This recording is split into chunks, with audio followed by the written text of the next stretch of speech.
Today is a reminder that the world is unexpected and things happen for a reason, but when they do, sometimes they hit you in the heart and you're just not expecting it. And you're sitting there reflecting on, how did this happen? And what do I do next? Today I found out that a colleague, a friend that I hadn't spoken to in a while, and sort of a legend in the marine conservation world, Dr. Wallace J. Nichols, passed away over the weekend. And I was shocked. I'm still shocked. I just heard about it a couple of hours ago. If you know Wallace, if you know Jay, you know that he was probably one of the best people you've known. He cared about the ocean so much that he dedicated his life to it. And you'll find out in this episode, as I dedicate and celebrate his life, is just, he just was dedicated. He just fully went for it. And I have so much respect for what he was able to accomplish, and how many people he was able to inspire, including myself, in so many different ways. So on today's episode of the How to Protect the Ocean podcast, we're going to be celebrating one of the greatest people in marine conservation, Dr. Wallace J. Nichols. Let's start the show.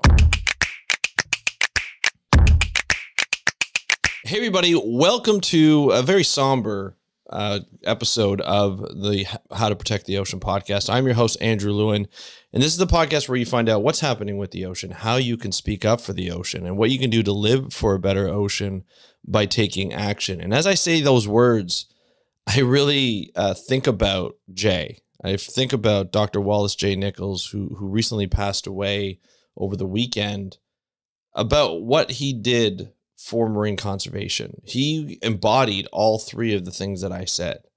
He made people aware of what was happening with the ocean. He spoke up for the ocean, and he lived for a better ocean. In every bit of the sense, like, you can't. If somebody asked me what's an example of somebody who could do those three, it's Dr. Wallace J. Nichols, and it's somebody that I've admired and have been inspired by my entire career. It's just somebody who's put himself out there, shown the vulnerable moments, shown the happy moments, and really understood how to use digital media and social media, like, in a very, very good way, in a very good sense. And when you saw his posts, when you saw his blog posts, his videos, read his books, you really understood what I mean by that. And when I tell you the marine conservation world is shocked and devastated, that's an understatement, to be honest. Today, I have a bit of a plan. I had a plan for a completely different episode, but today we're going to be talking about Jay's life. We're going to be talking about what he was able to accomplish.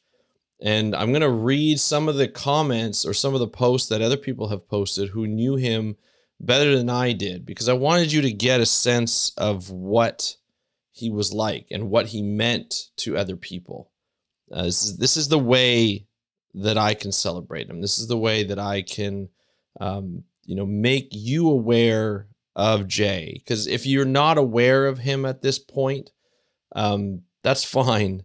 And it's unfortunate that you didn't get to meet him or get to know him. But you're going to get to know him a little bit today. With the stuff that I'm going to talk about today, which I'm kind of piecing it together last minute as I'm looking through some things. We're going to, I'm also going to put links in the show notes to some of his TEDx, presentations, to some of his interviews, to some of his articles, and to a GoFundMe page that is up, that has been approved by his family that he leaves behind, a wife and two daughters. I'm going to start off just by saying what he meant to me, and then I'm going to talk about what he meant to other people and read those comments. I found out about Jay through a CNN sort of field reporter video during the BP oil spill. I knew him a little bit before that, but I really discovered what he was like. During the BP oil spill, a number of major sort of ocean personalities, you say ocean leaders, as I like to call them, flew to the area. You know, Dr. Sylvia Earle went, Dr. Carl Safina went, and Wallace J. Nichols went, along with other people. And CNN, the news agency, had this program where if people sent in videos, they would become like sort of impromptu field reporters. And of course, the three of the people there that I just mentioned are leaders in the marine conservation world, and they had the resources. Two of them anyway had the resources to really put something well together. You know, Carl Safina was flying in planes to look over the oil spill. Dr. Sylvia Earle was involved behind the scenes as well as in front of the camera to kind of give people updates and do interviews and so forth. Wallace J. Nichols, I remembered him as on the field. He on the sand, so to speak, and looking at these tar balls coming in and talking about them and what it means for the ocean life, what it means for the people, in and around the Gulf states that were going to be affected in the long term with this oil spill from BP. And you just saw it and you're like, he just does this so gracefully. He just does this so well. And it was so cool to see him be able to accomplish that. And you're just like, man, this is something I want to do. Like, I like this. I like the fact that, he's able to do this and he's able to bring it to a lot of people, like his audience, as well as a lot of other people who may not have known about him, through the CNN broadcast. And it was just videos that he had put up, probably with a phone or some sort of video recorder. And at that point, we didn't have like great video through phones and stuff like that, but he was able to do it, put it together and send it into CNN, and they were able to post it. Not long after that, I started doing videos myself on YouTube from the inspiration of him and other people. And I had the opportunity to interview him. It was before How to Protect the Ocean. It was before Speak Up for Blues. Before I launched this podcast, I decided to do a couple of interviews on YouTube. And to be honest, I'm kicking myself. I don't have that interview. I don't know what happened to it. It's not on my YouTube channel. It's not in my files, unfortunately. And so that's a lost interview that I'm very disappointed that I lost, because Jay came out just at that time when I did that interview with him, came out with a book called The Blue Mine, and it's probably what he's most famous for. And the Blue Mine is to remind people the connection between sort of the ocean and our minds, our neurological system. The fact that we love conservation, but we don't even realize it. We love the ocean, but we probably don't even realize it. I've mentioned this a number of times, and it's sort of encapsulated in the back of my head about when we go on vacation, we go near water. A lot of us, we go on a beach, we're going on a beach and we're looking at water. Why? Because blue is calming. The color is calming. The ocean waves are calming. It's a scientific proven fact. And Wallace, with that Blue Mine, not only did he promote the book, but he also went on this journey that was like none other, that inspired me. What started out for him as a sea turtle biologist, a PhD in sea turtle biology, leading the field in a lot of cases and bringing people together at conferences, and everybody who met him had such great things to say. He started off, with working with sea turtles, working with the communities that had sea turtles within them. Baja California was sort of what he's famous for. And then tracking a sea turtle, one of the first like satellite GPS sea turtles across the Pacific, knowing that they actually go, was it 12,000 miles? Something like that, across the Pacific to Japan. And he actually flew there to track it. It was incredible to have that as the beginning of his career. And he realized that, that even though the sea turtle, like there's so many things that a sea turtle can go through in its lifetime, and even a trek like that where it could die, it could ingest, a plastic bag, get caught in fishing gear. And that's, what eventually happened to this turtle. It eventually got caught in fishing gear. But he was so passionate about it. He felt so bad for that sea turtle, but he was tracking it. A lot of other students were tracking it. He had shared it as he normally does. He shares his work. But when he came out with the book, it just changed everybody's a lot of people's minds, and it caused them to realize that we all have blue minds. We all love the fact that we have blue minds. And he did tours. He would read online on his Facebook page and stuff. And at that time, when he was writing the book, I rediscovered him again. I was following his career and I rediscovered him. And he started this fund through the Ocean Foundation. Now, the Ocean Foundation is a charity in the US that works with projects of people doing ocean conservation. You know, it could be a project on mangrove restoration. It could be something, it could be of any project that may or may not have a charitable status and needed to work with a charitable organization such as the Ocean Foundation to sponsor that. And so if I want to donate to that project, I would get a tax deduction, but the money and the rest of the money would go towards, say, J. Nichols' project, right? His Blue Mind project, or what he was doing just to support his work. It was something new that they were trying. It was before Patreon. It was before GoFundMe. And, you know, I gave them my credit card and I would spend like $25 a month and it would just get recur. And that was a cool thing that inspired me. I started to see like, holy cow, here's this like world famous scientist who works with sea turtles. And when he works with sea turtles, he's also writing a book. He's also doing, you know, he works with the Cal Academy of Sciences. You know, he had a lot of different sort of associations and spoke at classrooms, spoke at at conferences and so forth. He was everywhere, especially in California and Mexico.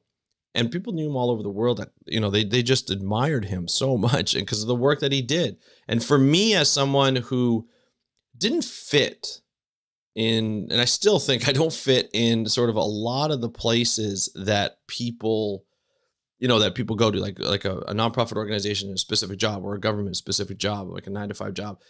You know, I like podcasting. I like communication. I like running campaigns. I like doing that kind of stuff, but I like to do it in my own way. And that's what Wallace liked to do. That's what Jay liked to do. He liked to do it in his own way. And he was like, I'm going to do it my own way, and I'm going to try and get supported for it. And he would work with these supporters that could contribute anywhere from $25 up. It could even be $1. And when he moved to Patreon after a while, as Patreon came out, he did the same thing. He's like, here's the work that I do. If you want to support me, you can support me. And he was always hoping, he always tried to achieve to get those 1,000 supporters. He goes, if I can get those like 1,000 patrons on Patreon to support the work that I do, then I will be financially stable. He won't be like crazy rich, but he'll be financially stable. He'll be able to support his family, his 2 girls. And then when Blue Mind came out, you know, as he did his tour not only in person, but online, he also did something that I really admired. It was the 100 Days of Blue. That's to be in nature, as he taught everybody to be in nature, not only by the ocean, but be in nature 100 days of the year, usually in the spring and summer, so that you can enjoy it. And he would bring his family and he would camp and he would do all these wonderful things.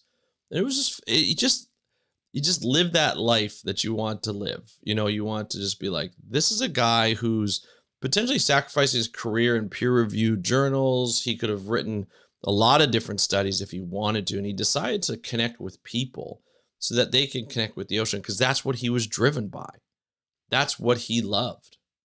You know, he loved to connect people with the ocean. And I just love it. And to really get a sense, I wanted to read out something that he had written. It was his own biography, and it was the biography that he would go by. And I think that's probably the best way, you know, as any of you have heard me talk to you or talk to anybody, interview anybody on the, you know, on the show, on the program, on the podcast, I always ask, who are you and what would you do? And I never really got to ask that to him. I don't think on that first interview. I probably did, but not in that kind of way. And I always wanted to have him back on, but every time I reached out to him, he was doing his 100 Days of Blue. And we just kind of lost touch, unfortunately. But I wanted to give you a little bit I want to read off the biography that he wrote, because I think it really gives you a sense of what he was trying to do. So here it is. This was written by him. It's an overview of his remarkable life and career. And this is on his GoFundMe page that I'll link to in the show notes. So Dr. Wallace J. Nichols, called a keeper of the sea by GQ magazine, a visionary by Outside Magazine, and a water warrior by Aquatics International, a friend of the sea by Experience Life Magazine, and the godfather of water by Irish Life Health and Santa Cruz Waves Magazine, is an innovative, silo-busting entrepreneurial scientist, movement maker, renowned marine biologist, voracious earth and idea explorer, wild water advocate, best-selling author, sought-after lecturer, and fun-loving dad. He also likes turtles a lot. Dr. Nichols collaborates tirelessly and artfully to create the new story of water and share it with the world. This story includes a vast cognitive, emotional, psychological, social, physical, and spiritual benefits that we can all derive from healthy waters and oceans throughout our lives. In 2017, Fijian Prime Minister Vereki Bainimarama, not sure if I got that right, presented the Champion of Change Award at the World Oceans Festival on Governor's Island, New York, to Dr. Nichols. I'm delighted to present this important award to someone who shares my passion and emotional attachment to the health of our oceans, the Fijian PM said. Nichols' experiences and creativity as a field research scientist, government consultant, founder, and director of numerous businesses and nonprofit organizations, teacher, mentor, parent, and advisor all support his quest to build a stronger, more inclusive, innovative, and diverse blue movement. Formerly a senior scientist at Ocean Conservancy, Nichols holds a BA degree from DePaul University in biology and Spanish, and an MEM degree in natural resource economics and policy from Duke University, and a PhD degree in wildlife ecology and evolutionary biology from the University of Arizona. He received a Bradley Fellowship to study the impacts of sea level rise at Duke University Marine Lab, a Marshall Fellowship and to study conservation while at the University of Arizona, and a Fulbright Fellowship to study at the Universidad Autónoma de Mexico Marine Station in Mazatlan. In 2010, he delivered the commencement address to DePaul University, where he also received an honorary doctorate in science. In 2011, he was inducted as a fellow national member of the Explorers Club. In 2014, he received the University of Arizona's Global Achievement Award, and in 2019, the Academy of Underwater Arts and Sciences presented him with the Noji Award for the Environment, considered the Oscar of the ocean world, the oldest and most prestigious awards in recreational diving world, recognizing individuals who have made significant career contributions to the sport and industry and the world in arts, sciences, environments, sports, and education, and through distinguished service. Wallace J. Nichols, PhD, is likely the world's foremost authority on the mental health benefits of spending time near, in, on, or underwater, what the marine biologist calls blue mind state. Experience Life magazine said that. He has authored more than 200 scientific papers, technical reports, book chapters, and popular publications, lectured in more than 30 countries in nearly 50 states, and appeared in hundreds of print, film, radio, and television media outlets, including NPR, BBC, PBS, CNN, MSNBC, National Geographic, Animal Planet, Time, Newsweek, GQ, Outside Magazine, USA Today, Elle, Vogue, Fast Company, Surfer Magazine, Scientific American, and New Scientist, among many others. His research interests span ocean and aquatic ecosystems, migratory species, marine protected areas, fisheries management, and plastic pollution, with a special emphasis on building new action networks and developing novel interdisciplinary solutions, sometimes involving so-called enemies.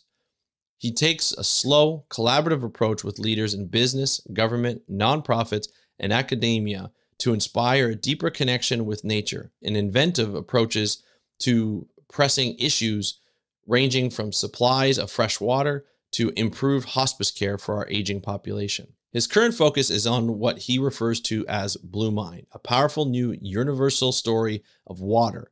In this story, society accurately describes all of this physical, ecological, economic, cognitive, emotional, psychological, physical, and social benefits of healthy oceans and waterways.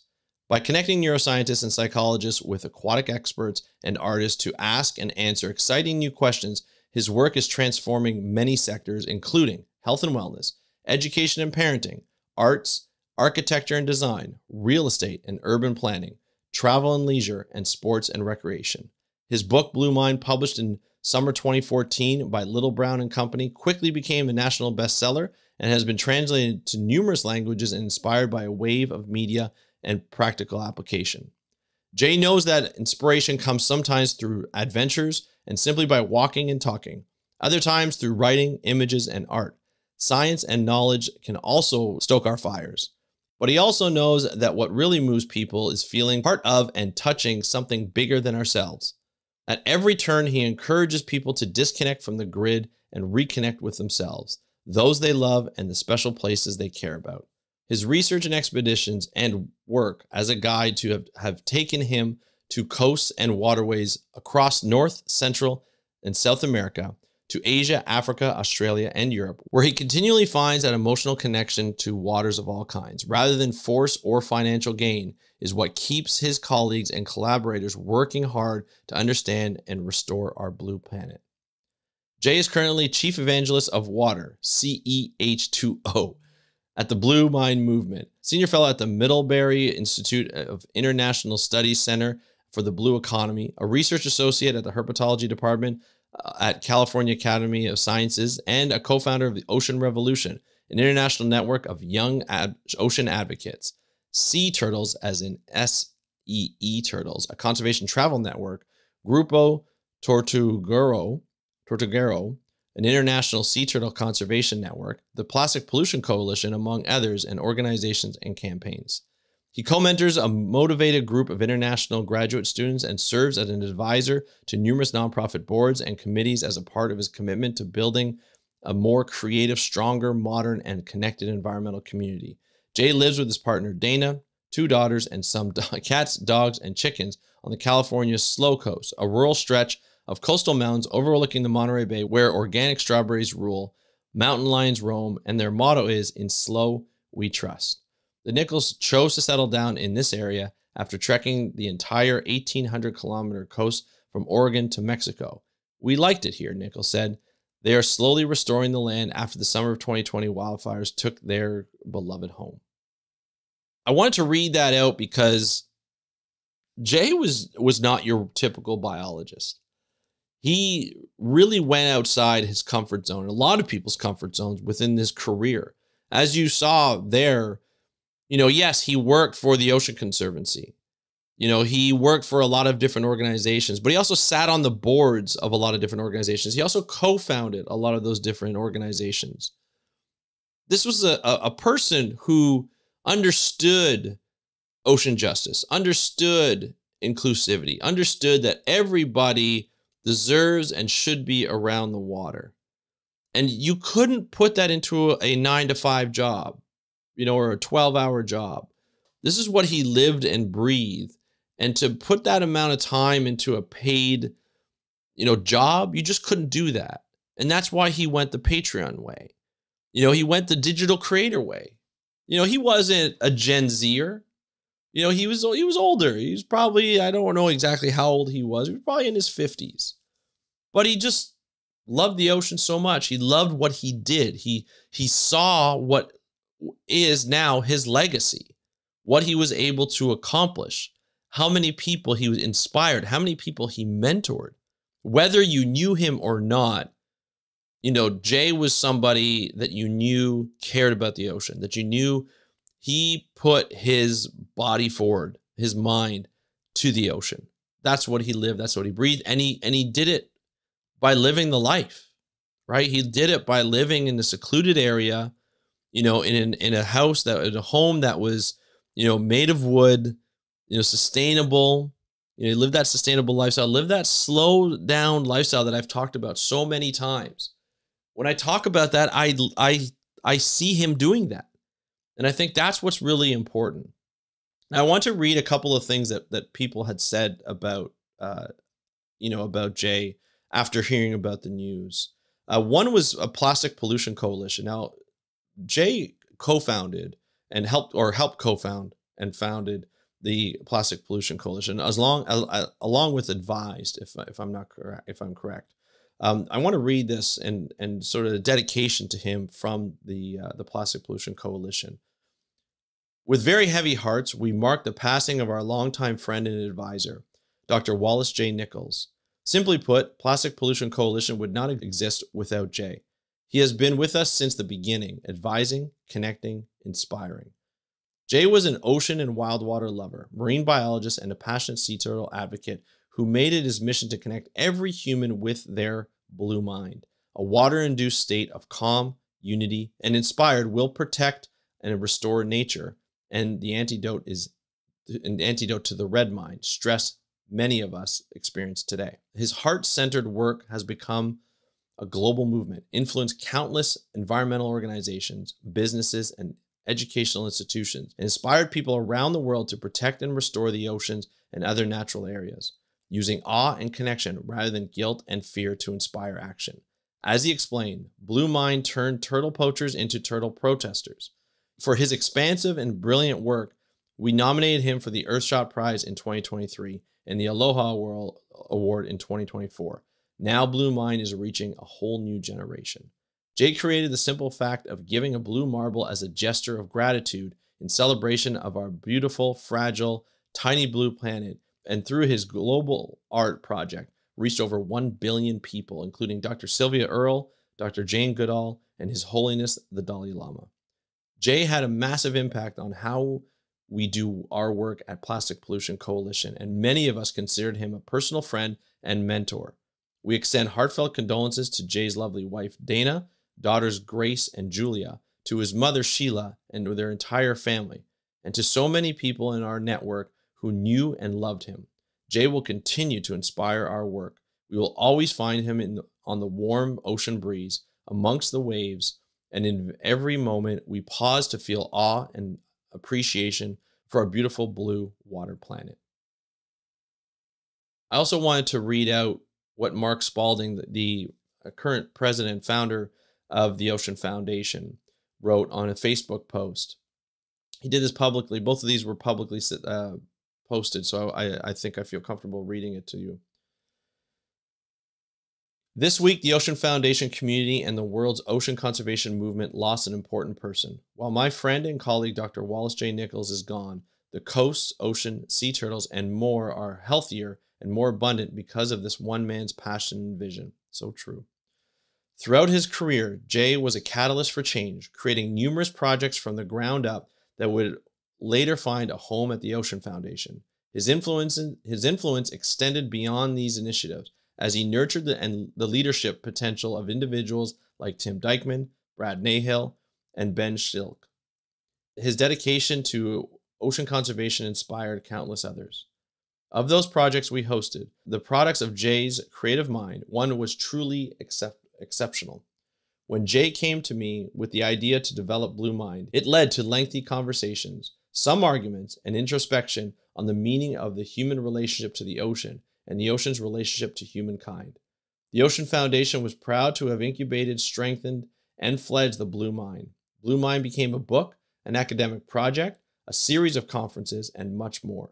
But it was the recognition at its heart that was important. The ocean heals us, makes us feel better, and is integrated into all life. Because of this, the ocean is a critical piece of everyone's mental health and balance. Jay was not just another person who recognized the unique bond between humanity and the ocean. His ability to articulate this relationship, even challenging neurologists and other scholars to study it, was a testament to the power of his personality and his unparalleled understanding of what the ocean means to humans beyond our articulated list of services: air, climate, food, carbon uptake, and so on. Ultimately, I'm proud of what my friend accomplished, and I'm honored that the Ocean Foundation helped him along the way. I am humbled to have been his mentor while we hosted him and his projects, to the degree that Jay, like all visionaries, tolerated any mentoring and advice. I chose to remember him as an inspiration. Jay left a mark on the Ocean Foundation as well. He was one of the first in our community to speak to inclusion for those suffering from mental health challenges.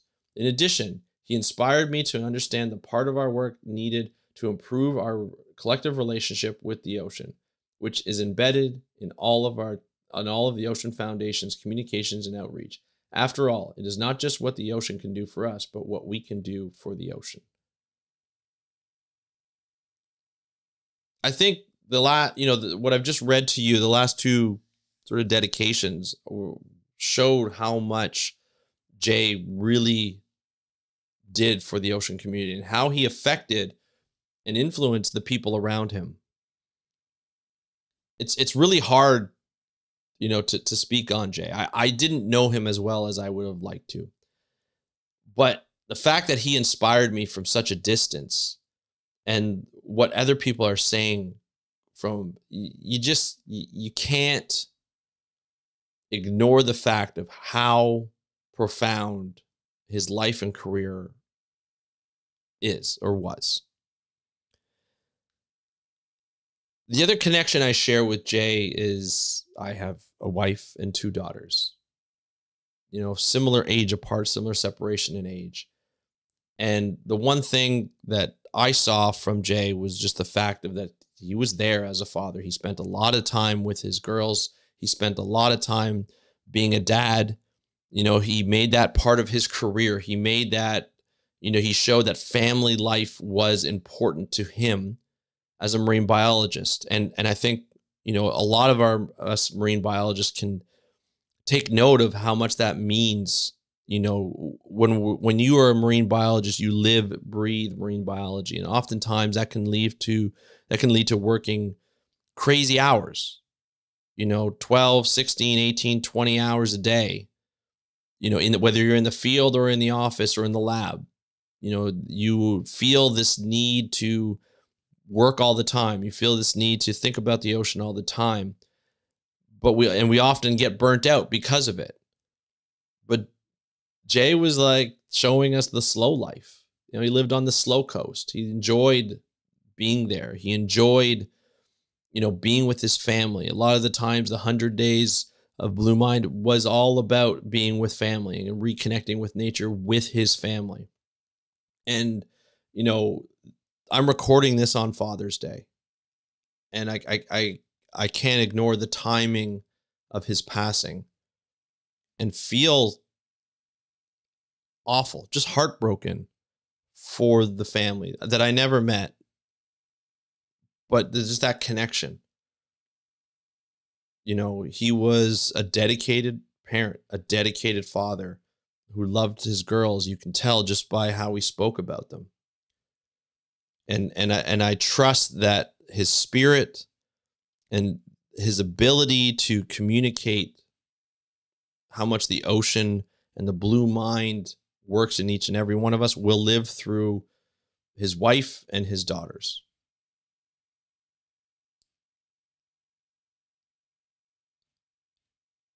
It's devastating. Losing Jay is devastating.